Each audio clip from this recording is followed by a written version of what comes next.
Bora lá, nação, para a coletiva do técnico Felipe Luiz após o empate 0-0 com o Vasco. Deixa os créditos ao canal da Flamengo TV. Não só para os jogadores, mas também para a comissão técnica no geral. E hoje a gente vê um empate que foi muito disputado entre as duas equipes. E eu queria saber um pouco de você, como controlar até esse excesso de confiança para que a atenção, o foco, e entendendo também que existe um adversário do outro lado do campo, para que isso continue sendo respeitado, não que tenha sido desrespeitado, mas no sentido de levar totalmente a sério, né? Obrigada. Boa noite. Não vi em nenhum momento excesso de confiança. Aliás, eu prefiro o excesso de confiança que a falta de confiança, né? Mas em nenhum momento eu vi excesso de confiança, ao contrário, jogadores super intensos, querendo vencer em todo momento, acelerando as jogadas, tentando fazer um jogo para frente, vertical, e até pecando em excesso por isso, muitas das vezes, principalmente no primeiro tempo, mas fizemos um jogo onde tivemos o domínio total, o domínio das chances, tivemos a bola, colocamos o adversário onde a gente queria que ele tivesse, mas é o adversário que está muito bem treinado, muito bem organizado. A gente vê que tem muitas coisas muito bem trabalhadas na fase defensiva do Vasco. Não é fácil de entrar, não foi fácil no Carioca em nenhum dos jogos e não ia ser fácil hoje, mas nós fizemos muitas chances e o goleiro dele sai como o melhor em campo. Portanto, esses dias acontecem, a gente tem que esquecer, deixar o resultado e olhar realmente o que foi feito. Acredito que a equipe fez um grande jogo, cometemos alguns erros sim, porque o adversário tem jogadores com muita qualidade, mas como eu falei, para mim, na minha opinião, fizemos um jogo onde merecíamos mais. Felipe, aqui, Thiago Lima do GE. Eu queria te perguntar qual a sensação você sai desse jogo, um jogo onde o goleiro adversário sai com o melhor em campo, e no segundo tempo, qual a dificuldade de entrar na área do Vasco? Você não chegou a pensar em colocar o Luiz Araújo por conta da finalização, a boa finalização que ele tem de fora da área? Obrigado. Desculpa, no começo você falou o que? A pergunta? Do empate? Bom, claro que a gente esperava vencer um jogo.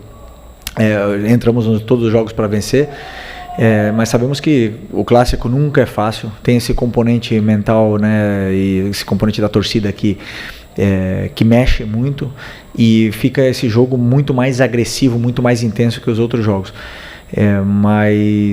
Então uma sensação sempre quando a gente não vence é uma sensação ruim, porque o Flamengo entra no campo para vencer todos os jogos, e da minha parte principalmente queria ter vencido, né? E o outro foi do Luiz Araújo. Do Luiz Araújo, pois eu optei pelo Plata jogar uns minutos de 9 no lugar do Bruno. Aí depois, com a entrada do Pedro, eu passei o Plata para a posição natural dele, e naquele momento que o time, eu fiquei com uma troca ainda para o final, mas eu entendi que o Alan ia me dar mais ritmo e velocidade de circulação, e mais também estabilidade na hora da perda da bola, né? Então na transição defensiva ele ia controlar melhor, entrava fresco, o Nico já vinha baixando um pouco o ritmo, e optei por essa troca.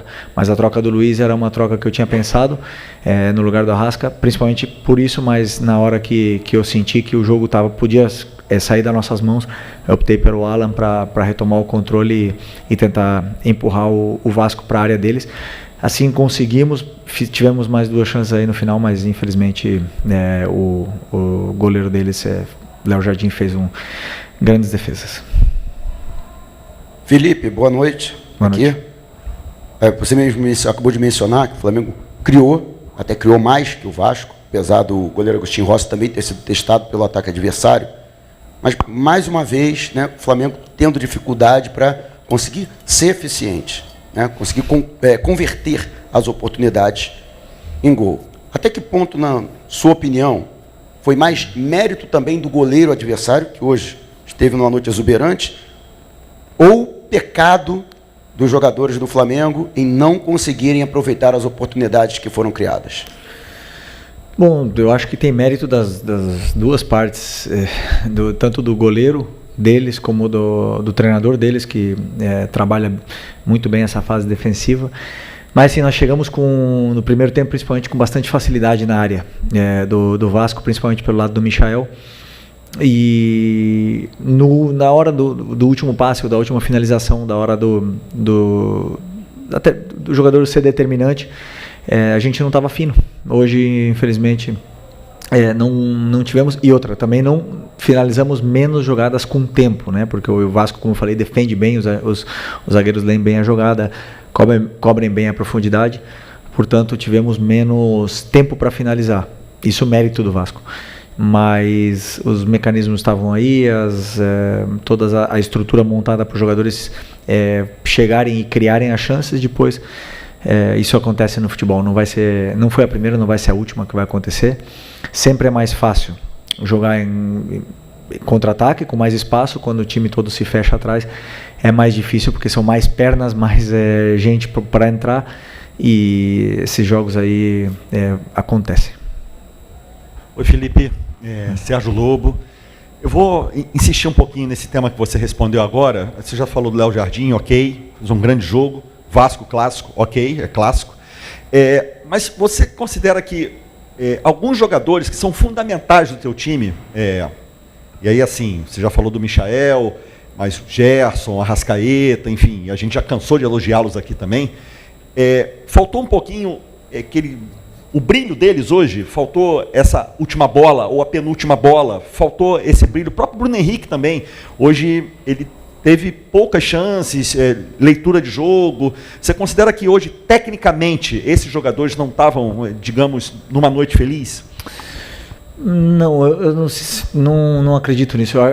Eu vi que com a bola os jogadores estavam bem, não estavam perdendo a bola, o Arrascaeta, o Gerson não estava perdendo a bola. Claro que depois, dentro da área, o Gerson teve 3 chances, né, no primeiro tempo, uma de cabeça, uma de fora, um chute de fora, um passe atrás, e a outra agora que eu não estou lembrando. Mas ele teve algumas chances de fazer gol, mas a finalização não foi perfeita, né? Depois o Pedro teve chances, o Cebolinha teve chances. Mas eu não senti o time mal com bola, sabe? Eu não senti o time sem confiança. Não senti aqueles erros onde a bola escapava do pé. Eu senti um time com confiança, construindo as jogadas, mantendo a solidez, principalmente a organização para atacar e dando poucas transições, né, poucas possibilidades de contra-ataque para o Vasco, né?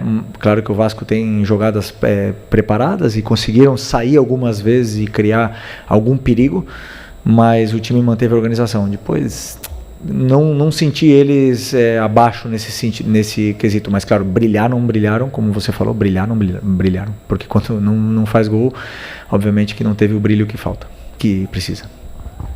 Boa noite, Felipe. Boa noite. Aqui, Cidão Marinho da Litoral News. Queria que você fizesse uma análise do jogo do Bruno Henrique, em cima daquilo que você quis dele no campo, aquilo que ele se propôs a fazer.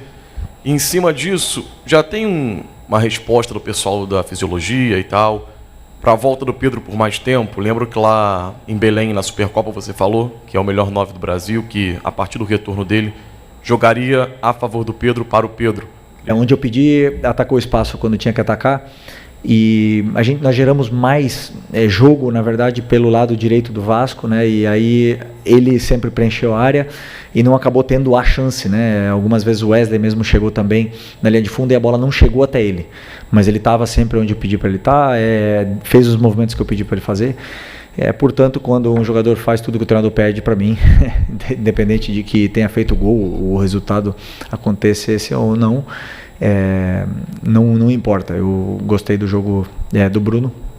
E sobre o Pedro, sempre que o melhor, o jogador determinante, o artilheiro, sei lá, a estrela do time está presente, o treinador ele tem que fazer o time girar em torno a isso, né? O Pedro tem um perfil diferente do Juninho, um perfil diferente do Bruno e do Plata. Então minha função é adaptar esse estilo dele, fazer outros mecanismos para que ele não precise fazer os mesmos movimentos que o Bruno ou que o Juninho, e que os outros jogadores façam, para dar mais tempo para ele, para a gente poder explorar o que ele tem de melhor. A partir do momento que ele esteja no nível do jeito que ele estava antes de machucar, obviamente que o time vai jogar para ele, né? Então é um processo. Agora são São 7 meses sem jogar, acho que foi o terceiro jogo que ele acabou de entrar, hoje entrou também acho que 30 minutos. É bom que ele vá somando minutos, vá se adaptando à equipe, se adaptando ao modelo, e depois não tenho dúvida que conforme forem passando os minutos ele nos vai entregar muito. Felipe, boa noite. Boa noite. Laje Dalfovo da Flamengo TV. 2021 você como jogador estava lá jogando contra a LDU, né? Flamengo venceu por 3-2, é um tema batido, mas necessário. A questão da altitude, né? Vai ser, se eu não me engano, a sua primeira experiência como técnico comandando um time na altitude, né? Com esse contratempo. Queria que você falasse para a torcida o que ela pode esperar do seu Flamengo nesse jogo-chave da Libertadores. Eu não sou muito de dar recados para a torcida, né? Eu gosto de que o time fale dentro do campo, vocês já me conhecem bem. Mas sim, nunca é fácil jogar na altitude, sempre é difícil pressionar alto, porque os jogadores eles perdem o fôlego rápido e não recuperam. O problema da altitude é que você não recupera do esforço explosivo que você fez. Então, se o máximo possível para tentar conquistar, fazer um grande jogo para poder vencer, que precisamos muito dessa vitória. Felipe, Isaac Andrade, do Flavoz. Você já falou bastante, explicou essa questão do jogo, da evolução do Flamengo, de entender a proposta do Vasco. O Vasco também veio com uma proposta bem interessante no primeiro tempo. O Flamengo foi evoluindo, superando ali a marcação do Vasco, e no último terço foi bem ofensivo, com mérito total do goleiro deles. Mas, entrando um pouquinho mais no detalhe, você acredita que entre esses 3 pontos, qual que, de repente, seria um dos motivos da explicação dessa questão do empate com o Vasco hoje? A tomada de decisão sua, por conta de substituições ou dos atletas de escolher a melhor finalização ou melhor passe, a questão de movimentação ou a execução técnica do que já foi treinado? A segunda qual é? A movimentação. E a terceira? É a execução técnica. Pois se o Gerson faz o gol, se o Pedro faz o último gol, a gente não estaria falando dessa mesma maneira, né? Mas sempre que acontece alguma coisa de errado, eu fico com o número 1 treinador. Poderia ter feito mais. Felipe, ¿qué tal? Buenas noches. Te quería preguntar por Jorge de Arrascaeta. En los últimos partidos ha comenzado jugando por delante de los volantes, pero a la hora de recibir siempre se mueve hacia la izquierda o muchas veces cerca de la referencia de área. ¿Es una libertad que le das tú? ¿Está trabajado? Cuéntame un poquito acerca de esa situación. Não, posso falar em português? Ou em espanhol? Se bem que para ti é melhor em espanhol. Português? Então, não, foi plano de jogo mesmo. Foi sobre o que a gente estudou e acreditava que poderia causar dificuldades para o adversário defender esse movimento dele. Então, o Arrasca é um jogador que obedece muito taticamente, é muito inteligente na ocupação dos espaços. E não só ele, senão vários jogadores, acontece isso. Mas fez um bom jogo, foi muito sólido em todos os aspectos e infelizmente teve que sair. O Varela é um jogador extremamente confiável, sempre que entra dá conta do recado, joga bem na direita, joga bem na esquerda. Praticamente em todos os jogos que ele jogou, ele foi um dos melhores em campo comigo, sempre. Então assim, eu já falei outras vezes, é muito difícil e até me sinto injusto com ele, porque não é nada fácil deixar ele fora. Essas decisões eu tenho que tomar, mas ele é o tipo de jogador que todo treinador gosta de ter, porque sempre coloca a equipe em primeiro lugar. Então estou encantado com ele. Felipe, Ian Arrepia, Faz Andar e Sintonia Esportiva. Ano passado você deu algumas declarações falando também sobre uma equipe vencedora dominar pelo menos 2 sistemas de jogo. E você foi muito questionado sobre isso, principalmente quando o Flamengo usava 3 zagueiros, que aconteceu por algumas vezes. Hoje o Flamengo joga num 4-4-2 com o Gerson pela direita como um meia, né, e não como um ponta, você sempre destaca isso. Hoje você alterou a formação depois colocando o Plata pela direita e o Pedro como centroavante quando ele entrou. E eu queria te perguntar se essa formação com 3 zagueiros pode voltar a aparecer, principalmente com essa volta do Danilo, que hoje ficou como opção, mas o Flamengo de repente jogar com o Léo Ortiz, Léo Pereira e Danilo, ou com a volta do Alexandro, também fazer esse zagueiro pela esquerda. E se a torcida pode esperar ver de novo esse sistema com 3 zagueiros? Sim, eu penso isso com toda a minha convicção do mundo. Eu penso que um time que briga por título tem que saber dominar 2 sistemas. A gente joga no 4-4-2, mas muitas das vezes a gente se transforma no 3-4-3. Então, já dentro do próprio jogo essa dinâmica existe e esses mecanismos de compensação desse sistema, eles existem, né? E os jogadores entendem muito bem esse sistema. Do próprio jogo de hoje, aconteceram várias situações onde estávamos no 3-4-3 e o time criou essa vantagem posicional que queríamos. Com certeza é uma possibilidade que eu contemplo, usar os 3 zagueiros, Léo e Danilo, como também a possibilidade de usar em algum dos momentos algum lateral como zagueiro, ou tanto o Varela como o Alex, como o próprio Ayrton, e para fazer essa função e poder adaptar ela, né,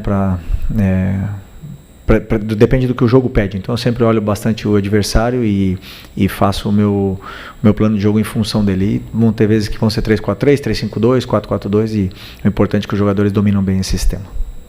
Felipe, boa noite. Boa noite. Feliz Páscoa para você. Igualmente. Queria te fazer uma pergunta sobre esse tempo que você vai ter depois do jogo contra a LDU, se era o tempo que vocês precisavam, né? Você vai ter pelo menos uns 4, 5 dias para descansar, entre aspas. Se isso é importante, porque você vem numa batida, eu vi muita gente perguntar, os jogadores estão abaixo, os jogadores não foram tão bem hoje e tudo mais, mas a gente não fala sobre a questão física também. Você tem uma sequência, joga... acho que você teve um treino ou 2, é mínima, né? E a outra pergunta que eu queria te fazer sobre o Matheus Gonçalves, se nessa batida agora de Copa do Brasil, que você vai ter 3 competições, né? Se é o momento de você tentar girar e dar oportunidade, que muitos torcedores estão perguntando, e o Matheus não entra e tal? Bom, a folga é para os jogadores, né? Depois que eu virei treinador, eu não tive mais folga. Essa é a realidade. Mas é verdade que, assim, eu não vi nenhum jogador da minha equipe mal hoje. Nenhum. Assim, não posso concordar com isso, né? Se falaram que estavam abaixo. Não vi. Sinceramente. Não fizemos o gol, mas eles estavam... fizeram... Não dá para falar, esse jogador foi mal. Não achei nenhum deles mal hoje. Mas sim, com certeza, jogo a cada 3 dias é desgastante. As lesões começam a aparecer. Quando acontece jogo assim, sábado, terça, sexta, segunda, não tem a diferença de 4 dias, é muito pior, né? Porque o jogador que joga hoje recupera amanhã, mas depois da manhã, que é um dia de recuperação, já tem que ir para o campo para preparar o jogo. Então, a longo prazo é muito complicado, né? Mas é igual para todo mundo. Então a gente não pode reclamar, temos que nos adaptar a isso, mas com certeza depois desse jogo da terça é só no domingo, né? Então teremos aí, os jogadores terão um dia para poder recuperar, passar com a família e recarregar as energias que é importante para eles. É isso aí, nação. Tá aí a coletiva do técnico Felipe Luiz, então, falando sobre a partida de hoje, 0-0 com o Vasco, um empate que eu acho que foi frustrante para todo torcedor flamenguista, porque uma partida onde o Flamengo perdeu inúmeros gols, poderia ter saído com a vitória e aí dormiria tranquilamente na liderança do Campeonato Brasileiro. Agora a liderança já está ameaçada, porque tem jogo do Palmeiras, tem jogo do Internacional, tem jogo do Fluminense, e aí pode acontecer uma reviravolta aí. Vamos ver o que vai acontecer. E agora a próxima partida do Flamengo é uma partida dificílima pela Libertadores da América contra a LDU. O Flamengo vai para Quito, na altitude, para poder buscar 3 pontos que seriam importantíssimos para quem quer passar de fase na fase de grupos da Libertadores da América. O Flamengo perdeu a partida no Maracanã para o Central Córdoba e aí se complicou um pouquinho na fase de grupos. Precisa buscar um bom resultado lá em Quito e como é a altitude, se eu não me engano, o Alan não vai, tem o De La Cruz que também não vai para essa partida,